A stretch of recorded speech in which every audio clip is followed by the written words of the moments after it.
Hello, ladies and gentlemen. We are going to break down G2 versus Bilibili. We are very sad on this stream because this was the G2 official co-stream, and we are now waving goodbye to the European banner.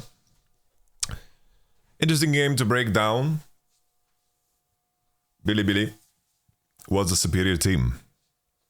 In my breakdown, I mentioned that Bilibili won't have the same amount of pressure around bot that they did against JDG, and that Elk and On are fantastic laners.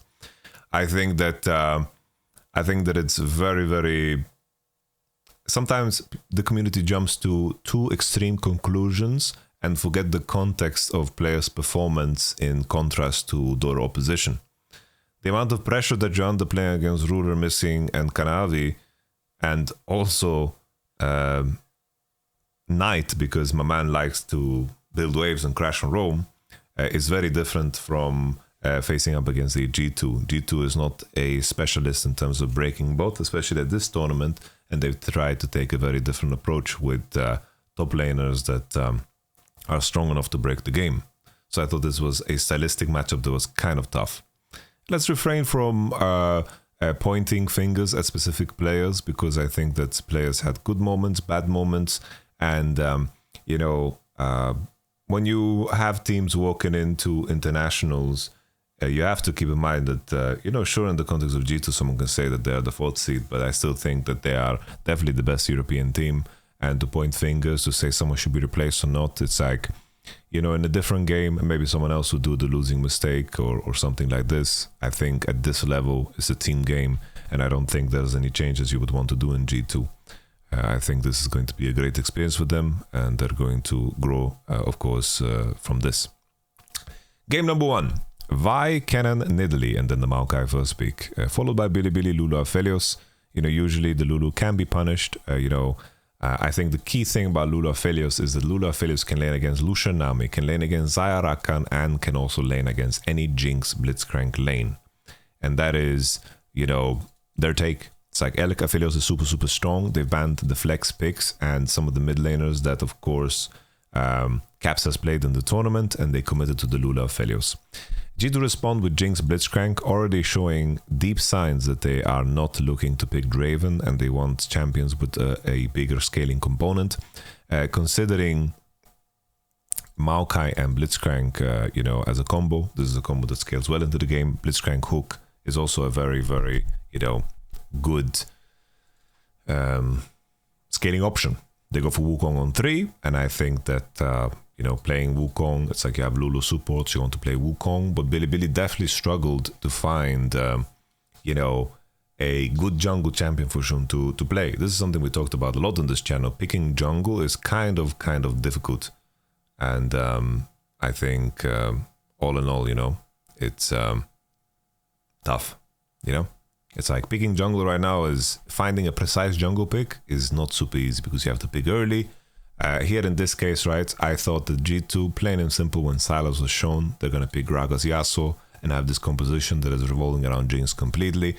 Picking Kayasanta here into the Sylas, Gragas blind to deny the Fioras that are coming in. Like, Gragas can play into Fiora, can play into Gwen, can play into Jax. Gragas is super happy, so the Gragas blind is nice, but I thought they picked Kayasanta here. But they're picking Yasuo to play into Sylas, and they have kind of a combo going on, but you're playing Yasuo into Wukong and into a top laner. Like, most top laners are good into Yasuo, right? Think about all of the top laners in the game. They're all good into Yasuo. So I feel like, considering Caps' form, I think this was definitely, definitely a tough one. I see some conversation in chat about the bug. They still got the kill on Viego. And if your biscuit is not working, that's a fine bug to pause for. And whether he did that intentionally or not, it's not our duty or in our right to determine what his intentions were. So please, let's not talk about the bug at all. Bilibili beat G2 fair and square. It is what it is. I think it's really, really sad and pathetic to consider anything else. Because in a scenario where the Viego kill does happen or doesn't happen, I don't think it matters. So let's not take away from G2's efforts and also Bilibili's efforts,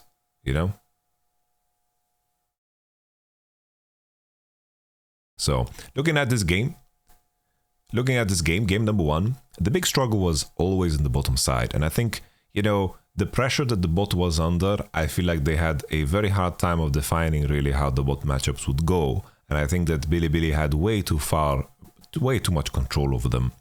In the way things played out, there was a all-in on bot that led to a situation. So it's like, this is crucial here. Before we talk about the bot situation, I think this is crucial because Yike can pressure these 3 minions because this is freezing. Caps has no base, but he has Ignite, so 2v2 they should be stronger. I think in this particular moment in time, if they want to build an advantage, they look to contest here in this moment. I think that Caps thins out the wave and maybe they can look to fight. But, you know, they could still lose 2v2 and that would be terrible, and maybe this is why they choose not to look to pressure this. At least in my mind, right?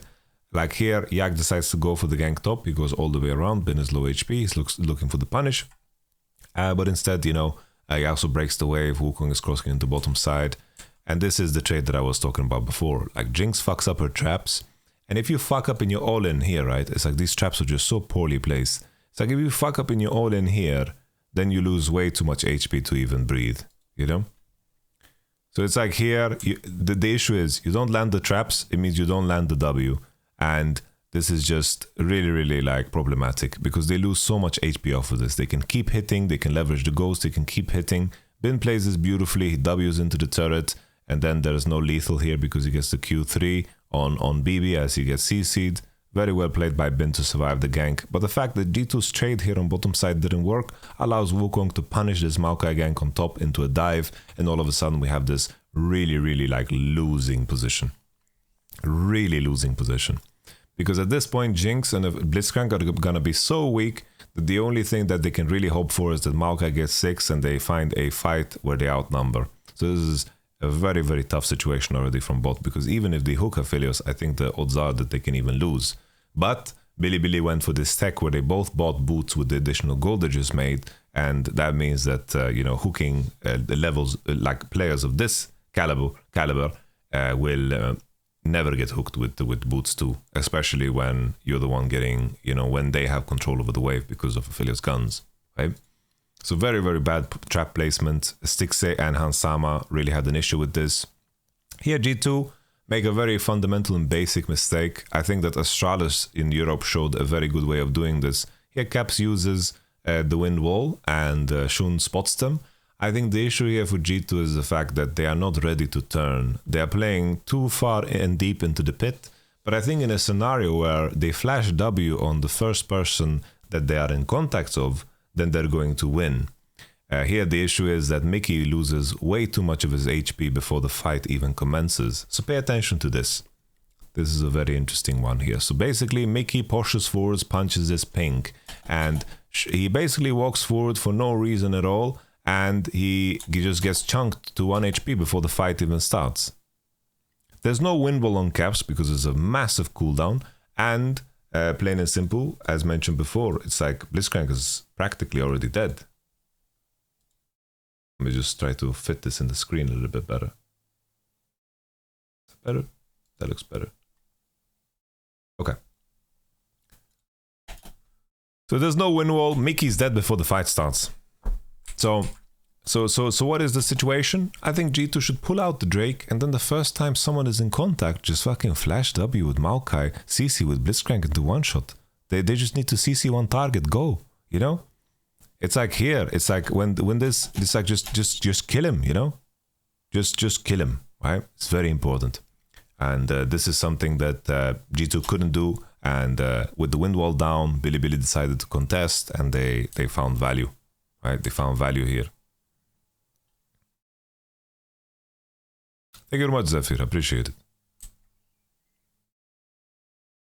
We get some kills over that, and the snowball continues. We have a replay. I don't know how Caps died. He looked toward, I guess, on a wave, and he ran into a Wukong, and this is going to be transferred into a Rift Herald. Very, very rough game, and the pain kind of continued for the rest of the game. They managed to find some kills with Maokai on the bottom side of the map, and this was kind of one of the better team fights that we saw from G2. I think this was more of an issue of Yagao not paying attention to his AD carry's position, because Yagao chooses to go. He's choosing to go because he wants to contest the Rift Herald. But in the context of Aphelios' position here is not the greatest, and BB has a very good, like very, very good position here to deny and throw the counter engage on the opposition. So we let this play out. Yagao ease in. He gets hooked rather. And then the traps, once again, I think they could have been placed on Yagao, but it didn't matter as much here because we had the Maokai follow-up. Caps and BB, they are CCing the backline, and they managed to find a pretty decent fight over the back of some Jinx resets. I think it's cool.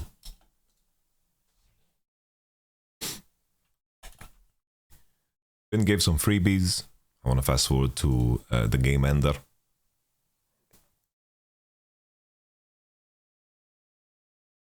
There was some hope in the game because Jinx did manage to get some shutdowns, and they have a composition where Jinx can potentially do some damage. Hurricane against his full melee comp is going to look pretty fantastic and good.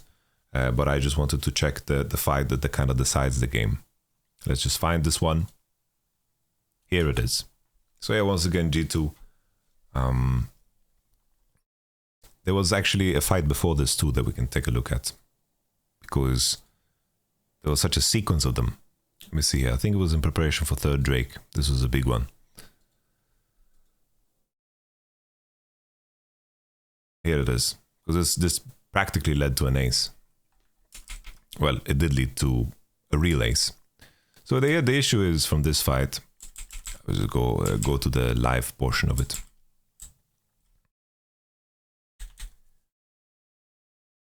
It's like here in this moment, Jinx's gold is rather very awkward because she couldn't finish IE before the fight. So you could maybe make the choice that you don't contest this one because she's sitting on a lot of gold. Like she still got the kill from Keisante, and item-wise it's very similar. But I think in a position where Yike, I don't know, he's trying to find vision in the flank, but I think that they just need to play front to back, right? They just need to play front to back with Blitz and Maokai, spot the flanks of the opposition. The enemy is the one that is playing the short range composition. So Yike here, I think fundamentally what he did here in this corner is just bad. Shun finds him, and Bilibili just had control over River because they had mid-pry on the previous wave. They had control over River and they can find access here very easily. So Yasuo wind walls, but you know, he needs to win wall the only ranged champion in the opposition. Nea Hansama has no room to play. He's trying to flash over to the pit to his homies, but he's just flashing to his death. And I think initially it's just as simple as I don't think Maokai needs to place vision on bottom side. I think he needs to group with his team so they can retake River, because I think Yike is just out of position. We continue now to the Nash attempt here by G2, and I think just the issue is I thought live that Caps just fucked up, but he windwalled actually the Silas ultimate, which I think is still a great value. Here, I think G2, they're just forcing the situation because they see the item gap for Jinx. They see the item gap, and Wukong was spotted on the ward on bottom side, and now Bilibili is trying to enter. I think the key thing here is that Hansama just... I think they can fight this, Crowny. I think they win here. I just think that they, like Hans, need to be able to play in River, you know? Like if he's in a position where they start to go out and they throw spells, you know? I think that they can actually just win. It's like, keep in mind, I don't see a world where they break through Gragas and Maokai. I'm saying they can also just go out. That's fair too, yeah. It's like they all got Wukong ulted. It's like, in my mind here, I think that if Hans is kiting upwards, right? And even now, he's in no danger, right? He can hit from here. There's no danger at all. No one is threatening him. And I thought that the moment the enemy breaks through here, they kite backwards, they will get the reset of the Nash, and they will win a fight if they are fighting in open space, and he can actually kite backwards. Because here, everyone's coming from the same angle, and Wukong is so late. Like, this looks to me like a very winning G2 fight, but they commit to the pit. Like, if they were fighting in this space and the Gragas through spells, like they have to go through saplings, they have to go through Gragas barrel, Gragas ult, there's so much tools. And that's it. I'm so surprised and disappointed a bit, guys, in the chat that you guys are focusing on who to blame and who to retire and who to replace. Like, you know, it's only fans that think like this. It's like G2 is the best that EU could send, and there's things to solve. And it's like Caps has an off tournament after years of bullseyes, you know. It's like cut him some slack, you know. It's like the mid meta was tough to adapt to, and mid is in a very unique state, and that's it, you know. It's that's it, you know. It's like Bilibili is a strong team. I think people underestimate Bilibili so hard because they didn't watch what they did in the LPL the whole year. Like LPL was like Bilibili was fantastic in their playoff run. It was a thing of beauty what they managed to accomplish. You know? But yeah, I think they should push it forward, and they should then they can look to win. So yeah, I thought that my adaptation would be that I thought they're gonna ban Aphelios here on 1, and then still look to first pick Maokai or Annie, and then 2-3 I thought they're gonna maybe play Xayah Rakan into Lucian Nami, or play Lucian Nami themselves into a Jinx pick 1-2. I thought that would be the adaptation. I made this argument on stream. The reason why they don't ban Aphelios is because they are really afraid of the Lucian Nami. And that was my take. Like, it's not that they are banning Nidalee, it's because they don't have a ban that is better than Nidalee, and they want to play into the Aphelios because they are too scared to play into the Lucian Nami. But then again, you know, the enemy, like, I'm assuming that they are playing with the mind of the enemy, that it's like, if Bilibili called them on their bluff, I don't think G2 wants to play Lulu Aphelios into Lucian Nami. I think they could have called their bluff there. But the idea of Aphelios Lulu, right, is that Aphelios Lulu can lane into Lucian Nami, Xayah Rakan, and any Jinx lane. So I think Bilibili prioritizes Aphelios Lulu because they don't have the info that we do, that, you know, I don't think G2 wants to play Lulu ever. I don't think they would be ready to play Aphelios Lulu. Not at all. But I think they are keeping Aphelios Lulu open because Lucian Nami is waiting behind the door. It's not Nidalee over Aphelios. That's not the question, right? Lucian Nami also has their problems, yeah, but Elk Lucian is really, really insane. Like, really, really insane. So we continue. Cassio, Nautilus, Annie, they went back the same, but they slotted in Janna. And I thought Janna was completely crazy to pick, because I think playing Janna into Lulu, I think is just suicide. And especially when you don't see the rest of the draft. But after seeing this and see it play out a little bit more, although this game was a massive steal, because Bilibili was monster ahead, they should have won, right? Janna is good into most junglers and top laners that Shun and that Bin wants to play.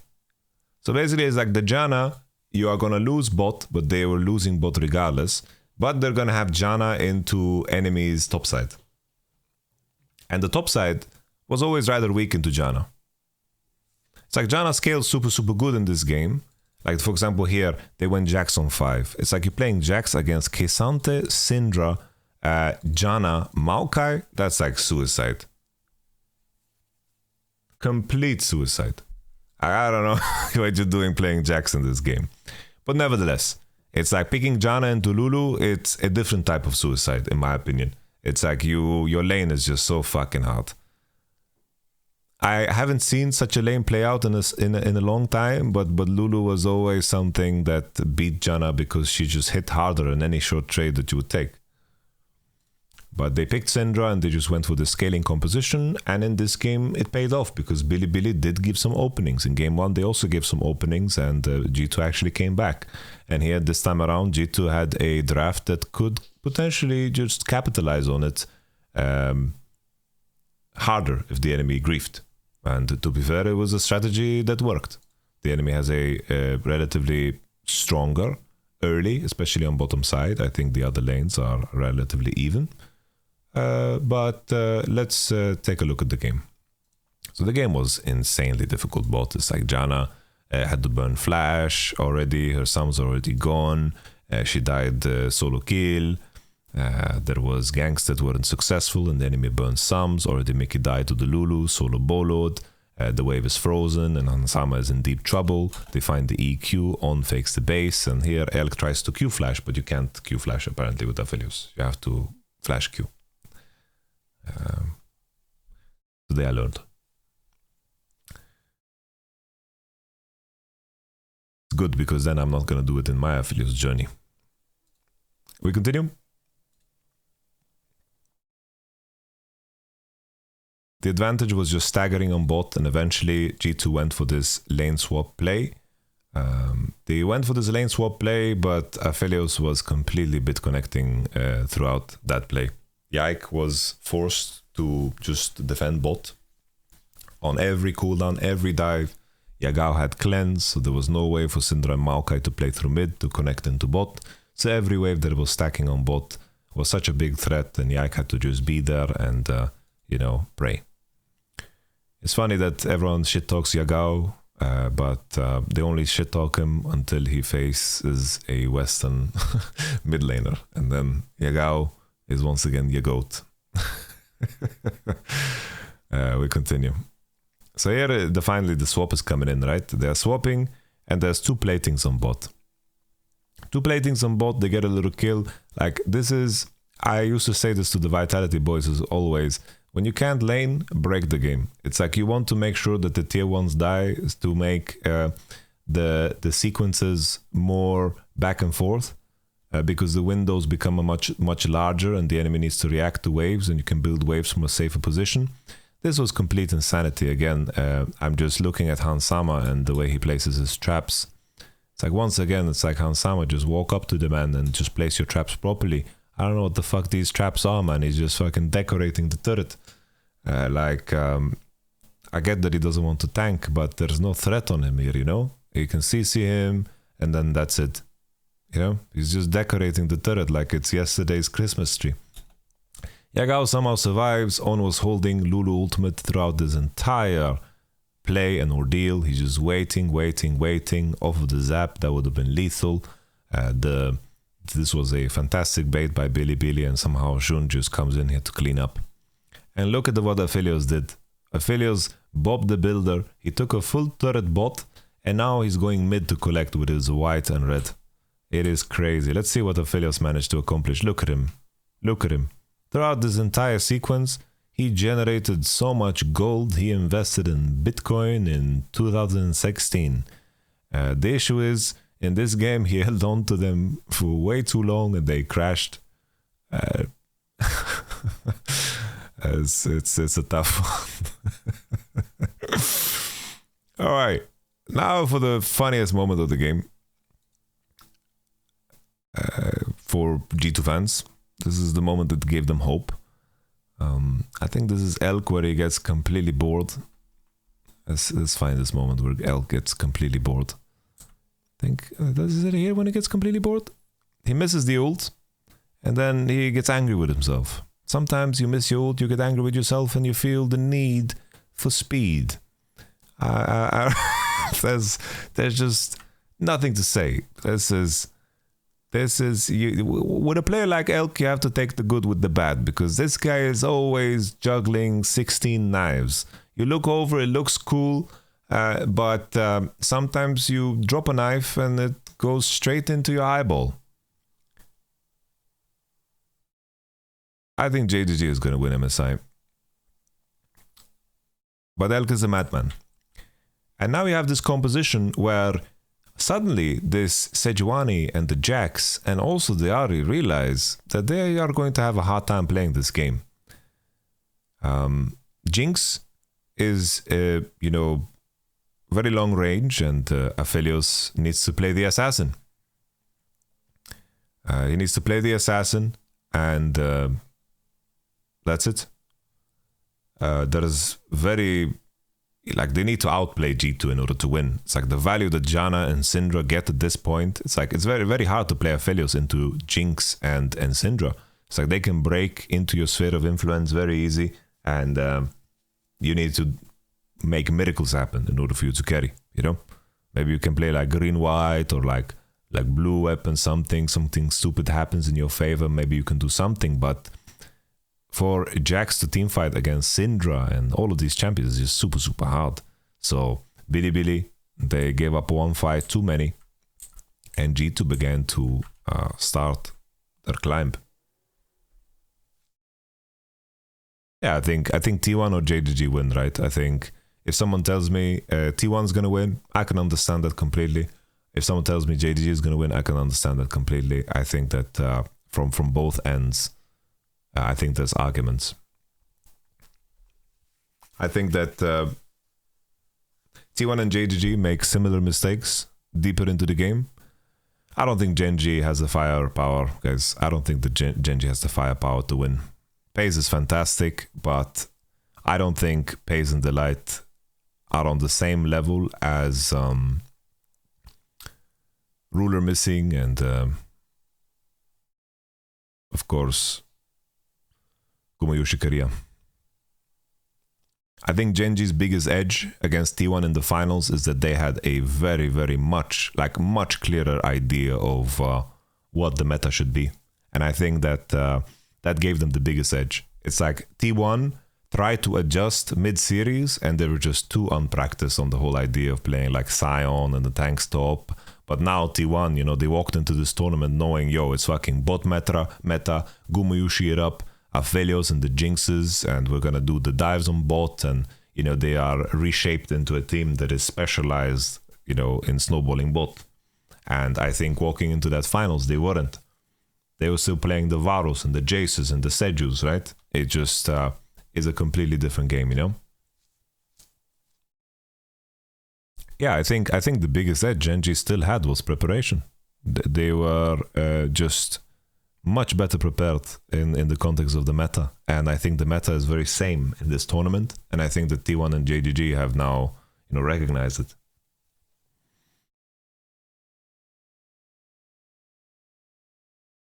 Elk doing his best. Did you talk about the 4-man Annie stun that Caps passed up on? Yeah, I said it live as well. I saw the moment where he can just bonk the whole enemy team and didn't. He went for the guy who he can't kill. So we shall see. But yeah, G2 winning fights, one-sided. They had the better draft, of course, at this point in time. Let's look at the final fight. Here, you know, I was just screaming at my screen, G2, please, kite upwards. The charm lands on Caps. The roots are flying. Elk doesn't get a big ult because Kesante eats it, and Ben is trying something desperate. You know, Billy at this point realized that their comp is just garbage.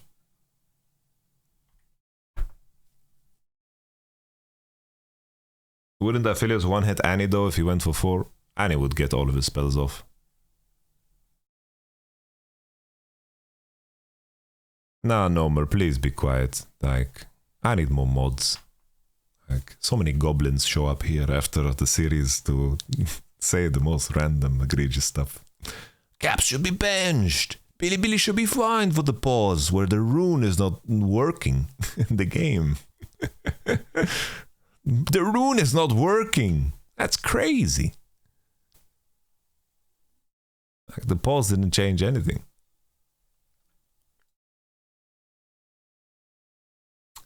Let's move on to game number 3. So G2, wait. Zaya ban. This is Vi. This is not correct. This is not the correct ban. This is Vi.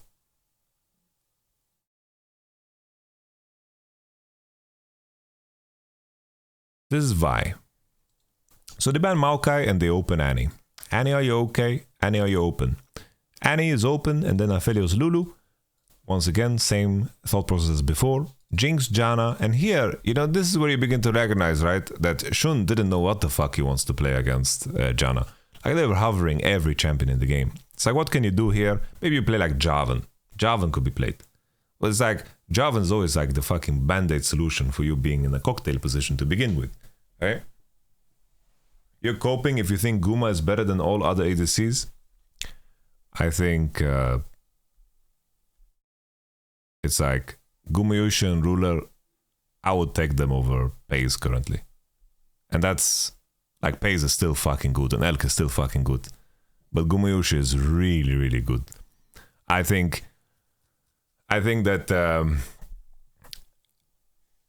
at that level, right? Oh man, it's like Gumayushi is really good. It's really, really good. But it's okay. We have just a goblin, you know. He watched one series against Genji T1 and now he has strong opinions about something, you know. It's okay.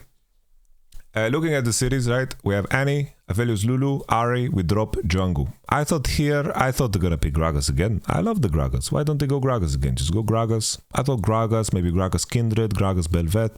To be fair, I don't know exactly when Bel'Veth is good and when it's not good. I just kind of like it when it's in the G2 games, because usually it means that it's good. I'm not so sure. I don't know when Bel'Veth is good, honestly. So I can admit that. They went Darius, Viego. I thought this was psychopath. It's like you're picking skill matchup into Bin. I thought that was crazy. Crazy. They ban Poppy, Keisante, and they pick Wukong on 4. So once again, it's like if you look at the 4-5, the idea of the Janna is Janna into, like, Janna is good into everything that Shun and Bin want to play. And once again, it's like they're picking Wukong Jax 4-5 into Januni, right? So Darius Viego, I thought this was crazy. I know some people in the chats are saying that BB played this matchup really well, but it really played out in the favor of Bin. Really monster played out in his favor because of things that happened in the game, but definitely wasn't like easy or he was winning or so. Looking at the game, Viego had monster conditions and they managed to get out of lane phase in better conditions than before. There was a 1-for-1 in top side where Bin managed to, let's just look at that sequence just to highlight it. So here I thought it was weird that Viego decided to go mid. Like here Viego going mid I thought was crazy because Bin used flash. Bin used flash 1v1 for Ghost, but he TP's back and he wants to crash this wave. In my mind, I thought that BB is going to thin out this wave and then Viego should be in river. But Viego is spotted on the ward and they're looking for a gank that's not going to happen because Caps is slow pushing into Yagao. Maybe the thought process is, plain and simple, that, if Annie can crash this wave in base against this already TP'd Ari, then we can have value. That's super cool. But Viego is getting spotted on the ward and Viego, in my mind, I thought that B was going to thin out this wave, and then, at least in such a matchup that is so volatile, Darius versus Jax, I thought this should be the priority. And Wukong path into bot, they have the information because of war before, if I remember correctly. I thought B was going to thin this out, and then I thought Viego was going to cross. But Viego shows here on the ward, which allows Jax to walk on the wave completely. Because if you can punish here the TP back, and the enemy gains nothing, then all of a sudden you have some advantage for super long. But instead we have this circumstance where BB, who has no TP, is in big trouble. Right? So it's like Bin using both sums and BB not getting out of the situation hurts him. That's why it's like weird to play TP against non-TP. Even in some cases you can trade 1 for 0 and the enemy TP is back and you didn't crash the wave, and it sometimes can be worse for you. Right? BB flashes and Bin breathes. He crashes the wave, trades 1 for 1. He's very happy because he wants more gold in the matchup. He just wants gold against the Darius matchup. He gets a full sheen and it's a big deal. Golden getting slaughtered. No news there. We have 1 for 1.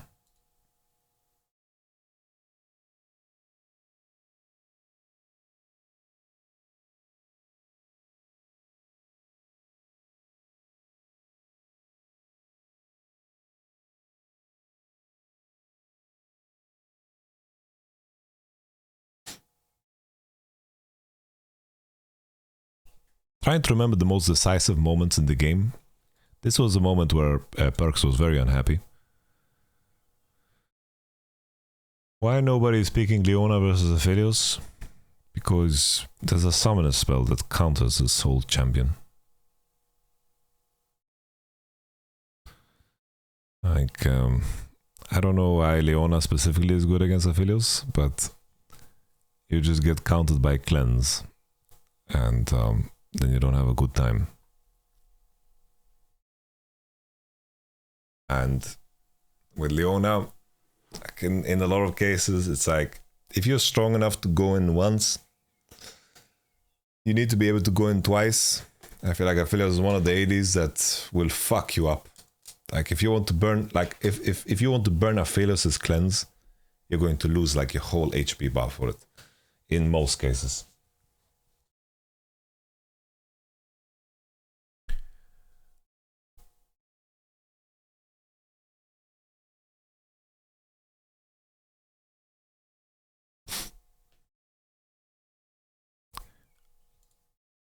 Okay.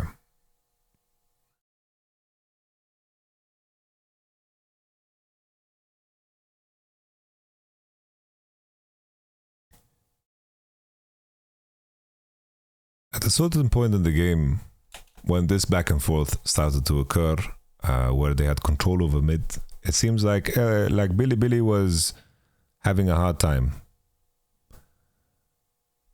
I don't know what kind of conversation happening in the chat, but the only argument for best performing mid this tournament is only like there's only Knight and there's only Chovy. Like there's no other like conversation. No other conversation. No, bro. Holy Steph Curry, Crowny, don't get baited by these homies. Jeez, what I'm reading in chat is just so funny. Yeah. When someone tells me Aphelios just wants to go forward and Leona is the best thing against what the people that go forward, I just disrespecting the GOAT Faker? No.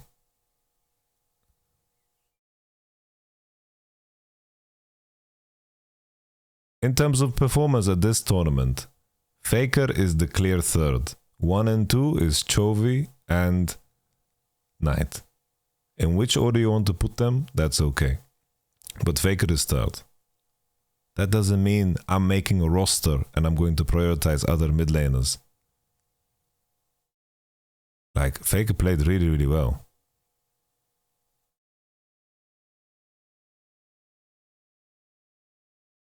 Yeah, Faker played really well. But Chovy and Knight played so good on champions that have little relevancy in the meta and dominated games single-handedly. But that's okay. I shouldn't get distracted, so it's my bad. Let's continue. Eventually there was this point in the game where there was a standoff that led to some insane craziness. G2 pushed them out. I thought that maybe in these type of positions, G2 should be able to look for Nash.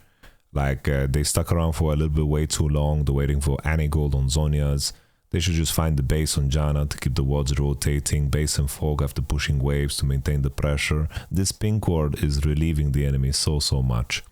I think if there was ever a situation where they cleared this pink and hovered into top after, you know, like, instead of trying to chase Billy to a place where G2 clearly don't have a visa, I think that they pretty much need to like just push the wave, go into Fog, deny all division, fake base, and just pressure if you feel stronger, right? Because here they were trying to chase the enemy and so forth. Elk has no cleanse, so I think there is a lot. There's a lot, you know, that you can do. Basically with the flash Annie Tibbers into Viego spell into reset, you know?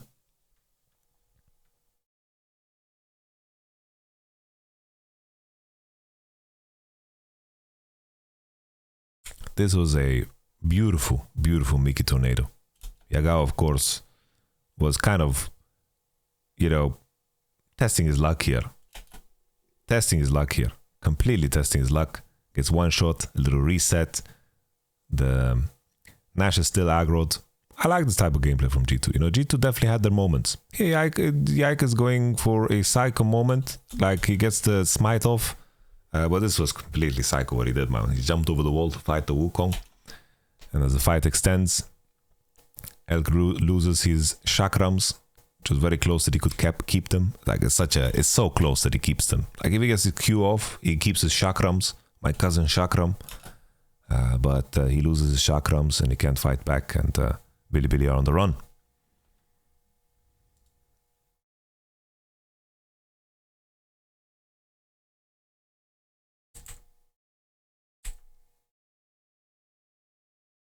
This was the game that I think disappointed the most of the European fans, because eventually led to this very, very gruesome picture here in preparation for this Drake. A very gruesome picture. So what is the solution, right?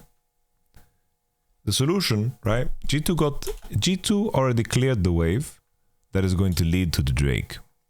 And that is the most important. They already cleared it. So they already have the superior position, but they are maybe considering that the enemy is going to have a positional advantage at Nash or something like this. But Darius has blue trinket, Jinx has blue trinket. They can leave Viego to do it on the lonesome and then like collapse into topside. I think that's so easy. You know, no problem at all. I think this is something that they could have done.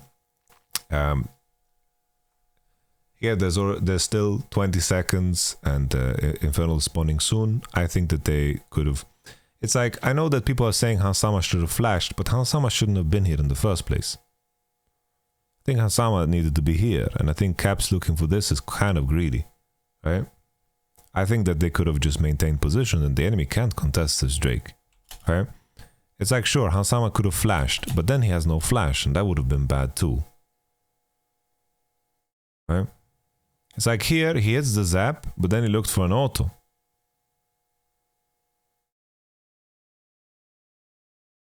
Wait, this is a different fight. Oh, this is the fight before that. Well, this fight was also a disaster. I forgot that this fight even happened. I was like, well, where's this charm? All right. Either way, the funny thing is, it's the same exact conclusion. It's the same exact conclusion on like the solution of the problem. Because they already got the superior position on the Drake, and the enemy doesn't have the room to rush Nash. So it's just the same location. Send location to Bilibili, and they're gonna fuck you up right here. And here the issue is, yeah, I'm trying to look if Mickey could have played this better, but like, what the fuck is he supposed to do here? Like, the fight is just lost. The fight is just kind of lost. All right.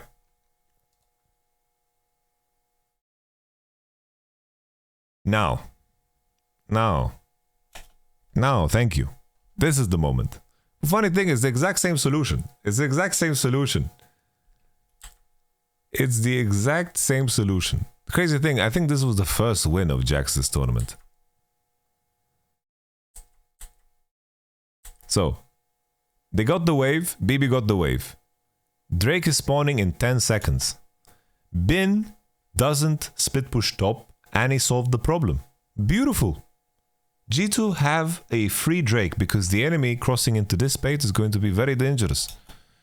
But instead, this is the moment where Hansama hits one little zap and he wants to look for basic attack. Because this is also a very bad E-flash. So I was like, reacting to this, I could react to this. But the pressure's on, right? Pressure is on, you're thinking about a lot of details, the enemy's pressuring you, you know, shit happens. It's like, Hansama knows more than anyone else that he fucked up here. So don't make him feel worse for it. He's already like, this is like one of the worst E flashes I've ever seen. Like, this is like borderline flash E. Let me just see that. I think it's flash E. Is it E? It's E flash, but very like early. But nevertheless, Hansama, I don't think he should be pushing here in the first place. Like, they already got the mid wave. There's no Nash. They can do Drake. It's for free. And it would have been a good time. But instead, this happens. And obviously, this is completely losing. Elk with the cleanse and the walk away. He gets out. No reset for Darius.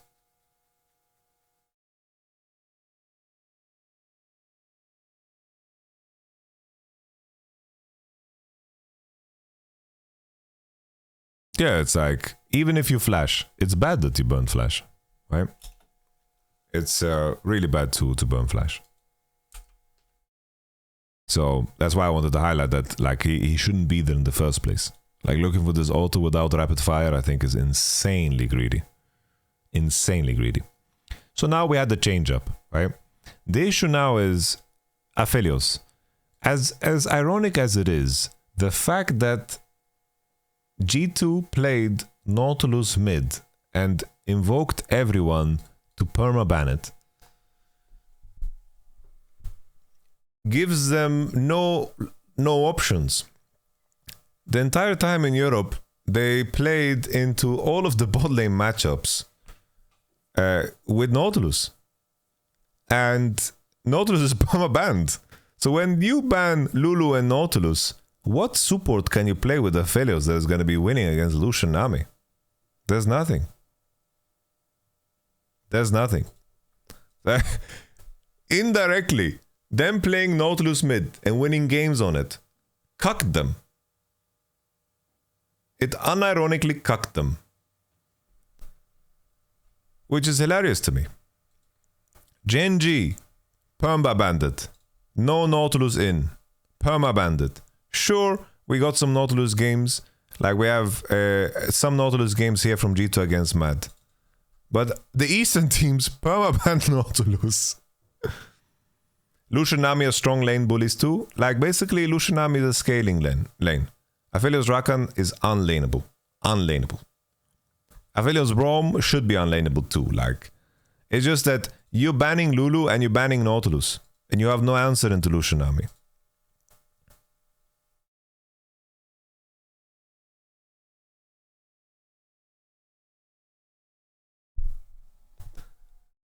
I correct you. I am not a Conor McGregor fan. I am old Conor, old school Conor fan. I'm a fan of many moments of Conor McGregor. Okay? So, Aphelios' first pick, that was their change-up. Enemy responds with Lucian Nami. There's no Lulu. We talked about it before. Aphelios Lulu is the answer, right? This is what we talked about before.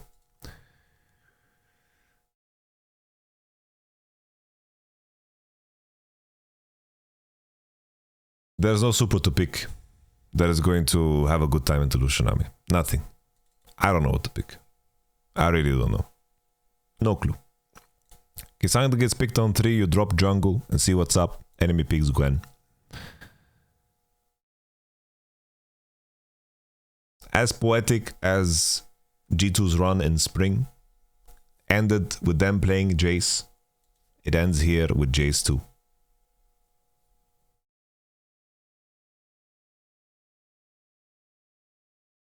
Rough. Very rough. This doesn't look like a G2 draft to me. You know? They have a bit of a scaling soup, a little Gragas, some good champions into Gwen, but the Lucian Nami is going to be a problem.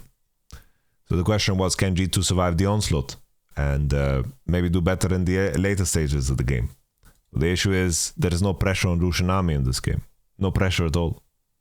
You need to have a lot of weapons to break them. And the issue is, it's like Bilibili, they've shown that they leverage the power of Lucian Nami almost better than anyone.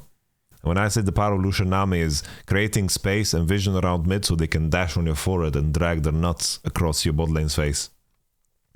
And when the enemy Braum tries to WQ on the wave or R, like Elk is good enough to outplay that.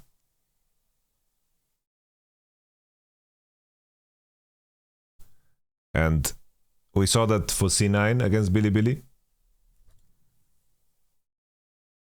Zaraka can fight them, I guess. It's the thing is, it's like Elk is going to run flash cleanse, and that is even hard. It's like I have been in the camp where I think Lucian Nami is giga broken.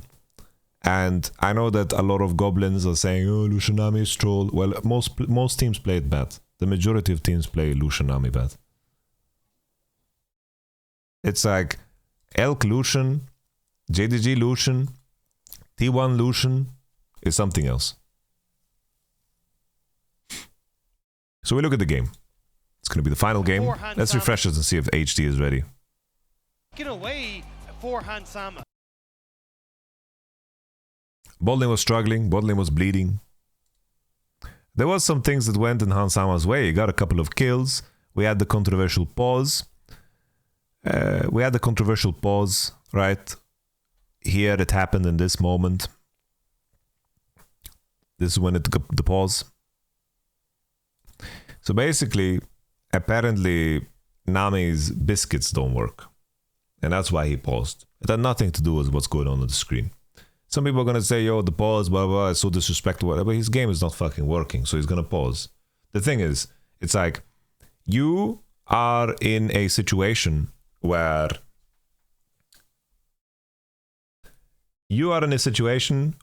as a player, if you don't pause right away, you might get shit for it from the referees.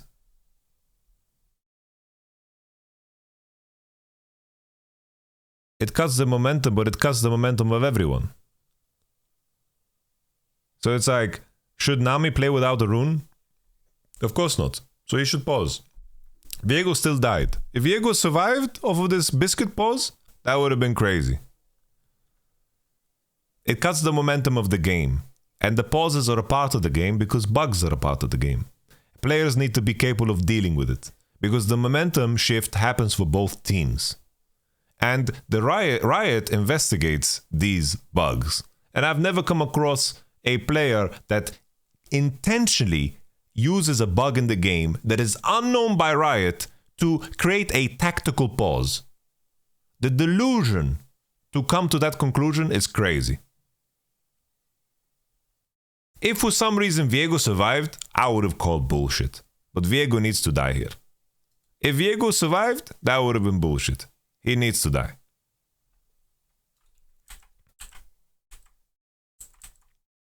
Aphelios gets the kill. Very nice. We have Lissandra condition super good. And this is where the neck breaker happens.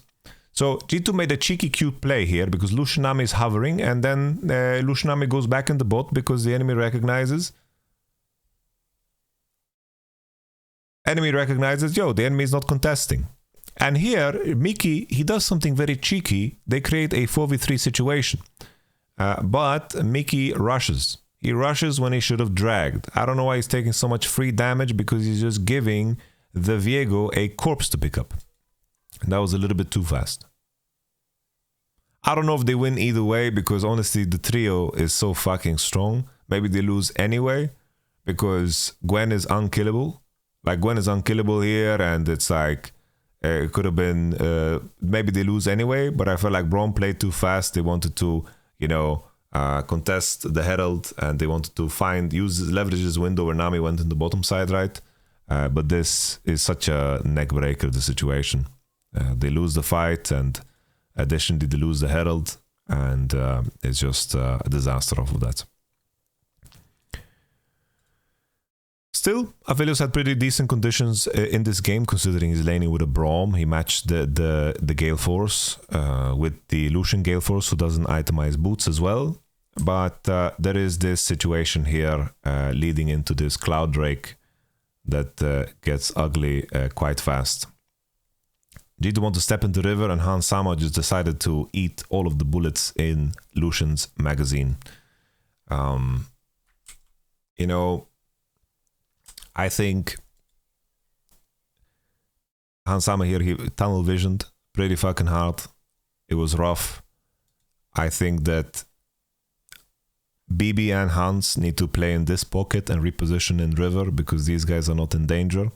Gragas ult can be used to cancel the Lucian bullet, you know, the bullet rain, and it would have been a lot better. But Han Sama, I don't know where he was going. He got lost in traffic. It must be the London system, you know, driving on the other side of the road. It was tough. Now the Viego's getting too fed, the Gwen is getting too fed, and everybody's just a little bit too fed in this game. I made a joke on stream that we have a chance here because Bin Gwen always buys Morello for some fucking reason. And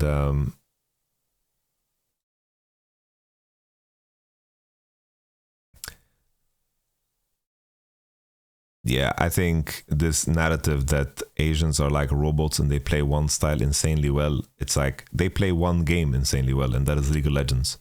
And sure, you can create some chaos and some difference in the nuance in how you pick champions, like the Janna today, right? The Janna was a good angle, but they are playing they're playing League of Legends, you know, and that's the most important thing. It's like the Janna was interesting, right? Because the enemy didn't know what to pick jungle, didn't know what to pick top to make Janna weaker. But, you know, that was just an angle. Like Jana scaled really, really good into what Bilibili like to do as a team. And that's like clever, right? But it only gets you so far. And I think it's like to say that Asian teams only play one style. No, they play League of Legends. And a lot of things are transferable. The only way you can find difference in style, so to speak, is to find it in draft.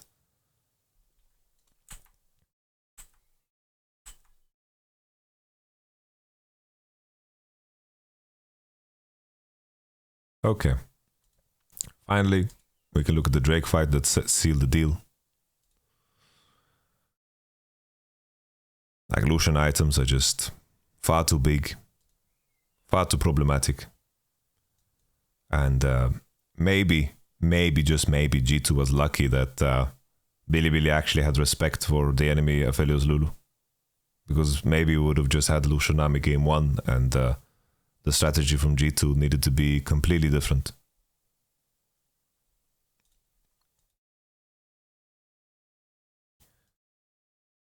At this point, very little solace in anything. The only savior was the fact that we had a Morello buy. It's not that bad, right? Because Bilibili did walk into a fight that decided the whole game. And in this position, even though Lucian got killed, it didn't matter in the grand scheme of things, because not only is the Lucian fed, everybody else is too. And Yike could have done a better combo. El could have flashed his Gragas ult, no problem, and be safe. But it just doesn't matter because Bin is just a beast. Bin waiting, flashing into the bush to get the Q cooldown. I don't know why BB waited for E here. He should have just E'd. I don't think he considered the Gwen flashing into the bush to get fog. And that's it. That's all she wrote. And that is it for G2 at MSI. Tomorrow's match. What do we have tomorrow? I think we have Genji versus C9, right? That's day number 4 in bracket round 2.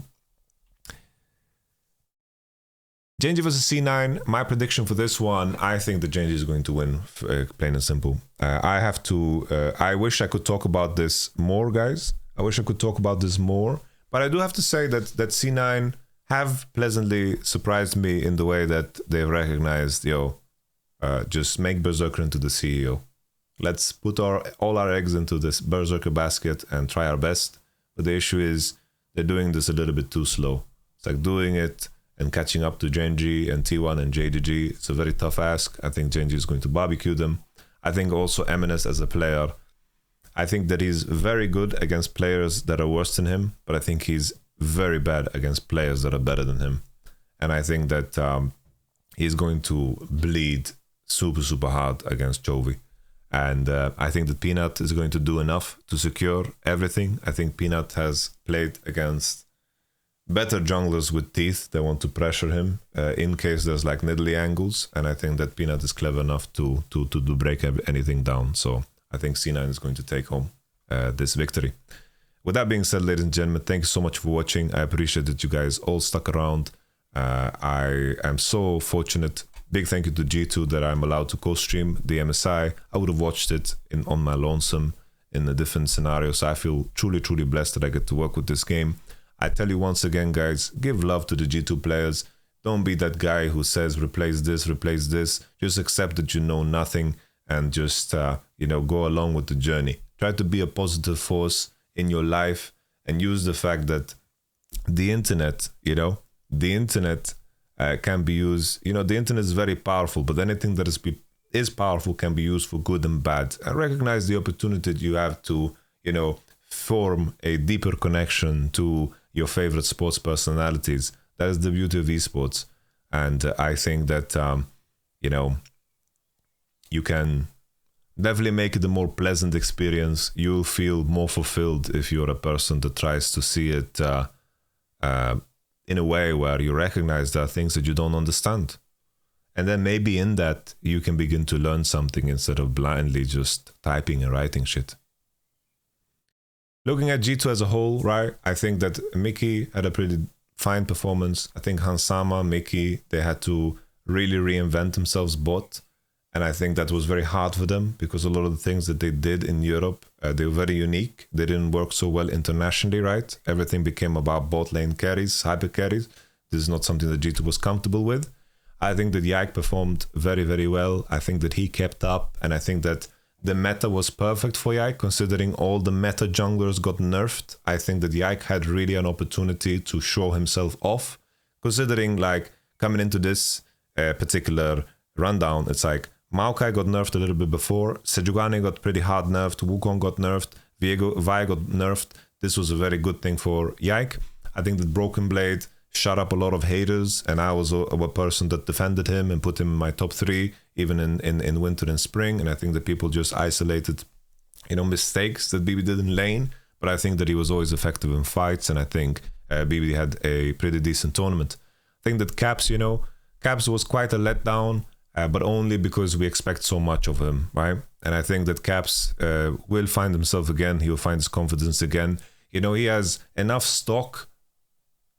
He has enough stock with me, and he should have enough stock with anyone else too, to be able to say, yo, I trust Caps to pick up again, because he has managed to do so time and time again.